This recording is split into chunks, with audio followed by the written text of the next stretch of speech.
Hello and welcome to mahindraguru.com, the Brahmas for Success, and you're watching the combined higher secondary level examination, and this is a notification video of the CHSL examination. Let's see the first slide.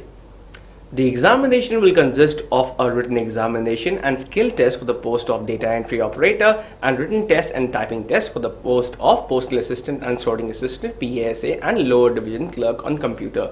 यानी कि जहाँ तक बात है written examination की और skill test की तो ये रहेगा डेटा एंट्री ऑपरेटर के लिए, और जहाँ तक बात है written test and typing test की तो ये रहेगा postal assistant and sorting assistant के लिए और साथ ही में लोअर डिवीजन क्लर्क के लिए भी। अच्छा, अब देखिए साथ में यहाँ लिखा हुआ है the commission reserves the right to introduce additional stage of examination which would be notified at suitable time if considered necessary. यानी कि अगर एसएससी को लगता है कि और भी किसी तरह का एग्जामिनेशन होना चाहिए, कोई स्टेज होना चाहिए, तो उसके बारे में सूटेबल नोटिफिकेशन दे दी जाएगी समय देखते हुए अगर जरूरत पड़ी तो। आइए चलते हैं आगे। चलिए, the commission has introduced an additional stage of examination that is tier 2 in CHSL 2015 which would be a descriptive paper of 100 marks in pen paper mode। तो सर पहले tier 1 था और अब सिर्फ tier 2 रहेगा यहाँ पर, और एक एडिशनल है tier 2 भी आ गया है जो कि पेन पेपर मोड पे, और इंग्लिश का जो एक लैंग्वेज पेपर होगा डिस्क्रिप्टिव पेपर होगा of 100 marks.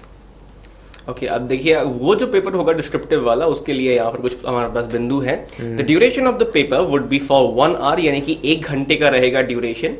This paper has been introduced to assess the writing skills of the candidates which is necessary in government jobs। अब देखिए भैया ऑब्वियस है CHS जो है एक गवर्नमेंट जॉब ही है, और जो भी हमारे अभ्यर्थी हैं उनका जो राइटिंग स्किल्स है वो कितनी अच्छी हैं ये देखने के लिए इस पेपर को लगाया गया है। The paper would comprise writing of an essay of 200 to 250 words, यानी कि एक निबंध लिखना होगा यहाँ पर 200 से 250 शब्दों में, एंड लेटर और एप्लीकेशन राइटिंग यानी कि पत्र लिखना आने वाला है ऑफ अप्रोक्सीमेटली 150 to 200 वर्ड, यानी कि 150 से 200 शब्दों का पत्र लेखन यहाँ पर देखा जाएगा। The minimum qualifying marks in tier 2 would be 33%, यानी कि 33% जो रहेगा ये न्यूनतम क्वालिफाइंग मार्क्स रहेंगे टियर 2 में। The performance in tier 2 would be included for preparing merit. ये बहुत ही अहम बिंदु है यहाँ पर कि जब मेरिट बनेगी तो वहां पर जो परफॉर्मेंस दिया गया होगा टियर 2 का वो मायने रखेगा। और आखिरी पॉइंट ये सभी के लिए बहुत इंपॉर्टेंट है क्योंकि इसमें लिखा है the paper will have to be written either in English और in Hindi, rather you can say either in Hindi or in English। part paper in Hindi and part in English will not be evaluated। यानी कि descriptive जो है वो आप चाहे तो हिंदी में लिख सकते हैं पूरा, या अगर आप चाहे तो उसको पूरा इंग्लिश में लिख सकते हैं, यानी कि जिसमें भी आप अच्छे हैं उसमें लिख सकते हैं। ये गलती मत करिएगा कि आपने आधा हिंदी लिखा और आधा इंग्लिश लिखा या वाइस वर्सा। आइए चलते हैं आगे। Moving forward, Tier 3 of the examination would continue to be the skill test, typing test, which would be of qualifying nature। जो अब Tier 3 भी एक यहाँ पर आ गया है। Skill test, typing test would be in consonance with the provisions contained in para 12.2। ये तो खैर भाषा दी हुई है। The final merit of the successful candidates would be determined on the basis of total score obtained them in Tier 2 and Tier 1 and Tier 2। The candidates are informed that Tier 2, that descriptive paper, is tentatively scheduled on 18th of September 2016। The candidates are further informed that the skill test, typing test is proposed to be held immediately thereafter। The specific dates for the same would be uploaded on the website of Commission Regional Officer shortly। तो जो Tier 1 already है, तो Tier 2 जो है वो अब इसी महीने 8 सितंबर को होगा, जिसमें एक डिस्क्रिप्टिव पेपर वहाँ पर दिया गया है। बिल्कुल। अब सर बारी आई कि सर Tier 2 होने वाला है 8 सितंबर को, तो I have a question and also various other people would have queries कि वो जो ऐसे का एक पार्ट है, तो आपने सर हमें यहाँ बताया भी कि ये कुछ ऐसे टॉपिक्स हैं, अगर आप बताना चाहें इन पे कुछ टिप्पणी करना चाहिए। देखिए ये हमारी टीम ने यहाँ पर प्रिपेयर किए हैं इन पे।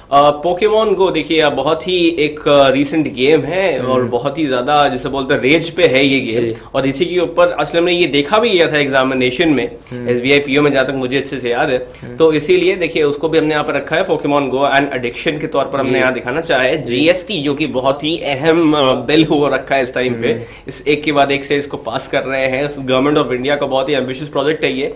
तो इसके रिगार्डिंग भी हमने यहाँ बोला है GST the superstar of indirect taxes.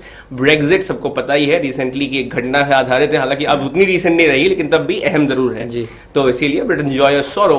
NSG जो कि इंडिया के लिए Neutral देखा जाए Group. चाइनीज डिसअपॉइंटमेंट रहा, हाँ. तो उसी के regarding India struggle, media the fourth state, vote your cast और कास्ट योर वोट, EQ और IQ और 7th पे कमीशन, खास करके जो आखिरी वाला है 7th पे कमीशन, मेरे ख्याल जो CHS के जो अभ्यर्थी हैं वो इसके बारे में काफी जागरूक होंगे। तो खैर ये कुछ यहाँ पर टॉपिक्स है। इसके अलावा भी अगर आप और भी टॉपिक्स चाहते हैं तो mahindraguru.com पे एक बहुत बढ़िया ई बुक है डिस्क्रिप्टिव के रिगार्डिंग, आपको थोड़ा उसको सर्च करना होगा, आप बस सर्च पेन में लिखिएगा ई बुक डिस्क्रिप्टिव, आपको जरूर मिल जाएगा। तो वहां पे आपको और भी टॉपिक्स मिल जाएंगे और एडवाइस भी मिल जाएगी। Thank you so much, sir. With this, we come to an end to a discussion on the notification for Tier 2 examination especially. We hope you like the video. Please subscribe us and do like us on our Facebook page. Your success is our success. Thank you so much.